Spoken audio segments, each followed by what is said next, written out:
আমরা নিরীহ সাধারণ মানুষ, আমাদের কাছে ওই কোনো অতিরিক্ত অর্থ নেই যেই টাকা দিয়ে আমরা নির্বাচনী মাঠকে প্রভাবিত করব।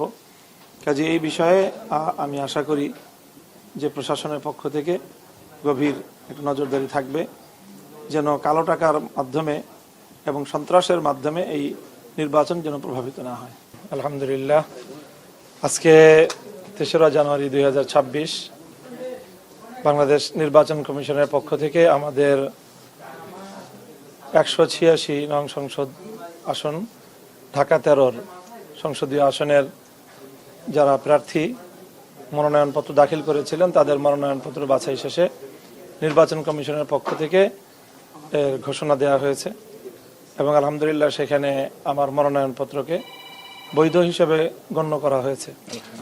সেই হিসাবে আমি আগামী 12ই ফেব্রুয়ারি অনুষ্ঠিতব্য ত্রয়োদশ জাতীয় সংসদ নির্বাচনে বাংলাদেশ খেলাফত মজলিসের পক্ষ থেকে রিকশা প্রতীক নিয়ে আমি নির্বাচনে প্রতিদ্বন্দ্বিতা করব ইনশাআল্লাহ।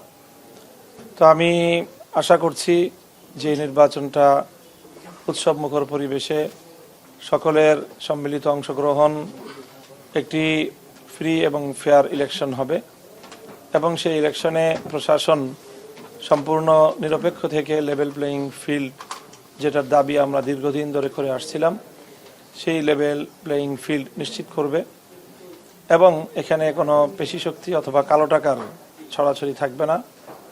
মানুষ নিশ্চিন্তে নির্বিঘ্নে এখানে উৎসবমুখর পরিবেশে মানুষ নির্বাচনী তৎপরতায় অংশগ্রহণ করবে। ইতিমধ্যে আমরা ব্যাপকভাবেই মানুষের কাছে কাছে যাচ্ছি, বিপুল সাড়া পাচ্ছি আলহামদুলিল্লাহ। মোহাম্মদপুর, বৃহত্তর মোহাম্মদপুর এবং মোহাম্মদপুর আদাবর, শেরেবাংলা নগর এলাকার মানুষের দীর্ঘদিনের একটা প্রত্যাশা যে এলাকার স্থানীয় কোনো মানুষ, কোনো জনপ্রতিনিধি তাদের দায়িত্বশীল হোক।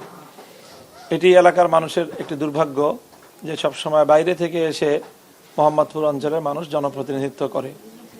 এটি যুগপৎভাবে এলাকার মানুষের জন্য খুবই দুঃখজনক এবং এই এলাকার প্রতি এটি এক ধরনের তাদের প্রতি অবমূল্যায়নের আচরণ। এত বিশাল এলাকা, এখান থেকে কোনো জনপ্রতিনিধি পাওয়া যায় না। তো সেই হিসাবে আমি আশা করি যে আমার 40 বছরের অবস্থানের এই জনপদ মোহাম্মদপুর, যে মোহাম্মদপুর হযরত মুহাম্মদ সাল্লাল্লাহু আলাইহি ওয়াসাল্লামের নামেই এই অঞ্চলের নামকরণ, এই অঞ্চলের মানুষের সব ধরনের যে সংকট, সেই সংকট নিরসনে এবং সর্বোপরি বাংলাদেশের জাতীয় রাজনীতিতে আমার যেই অবস্থান এবং যে সুযোগ রয়েছে সেটিকে আমি কাজে লাগাবো।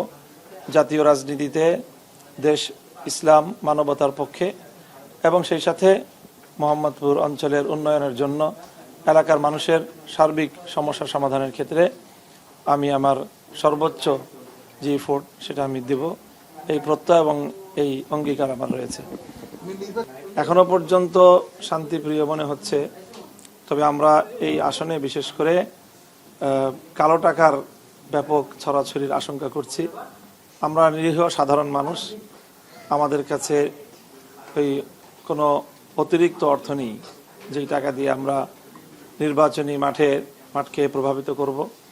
কাজে এই বিষয়ে আমি আশা করি যে প্রশাসনের পক্ষ থেকে গভীর একটা নজরদারি থাকবে, যেন কালো টাকার মাধ্যমে এবং সন্ত্রাসের মাধ্যমে এই নির্বাচন যেন প্রভাবিত না হয়। পেশায় একটা ভুল ছিল, হলো ওই প্রিন্টের মিস্টেক। সেটা আমার স্ত্রীর যেই পেশা সেটা হলো গৃহিণী, তো সেটা ওই ঘর বরাবর না হয়ে ওটা এক কলাম উপরে হয়ে গেছে।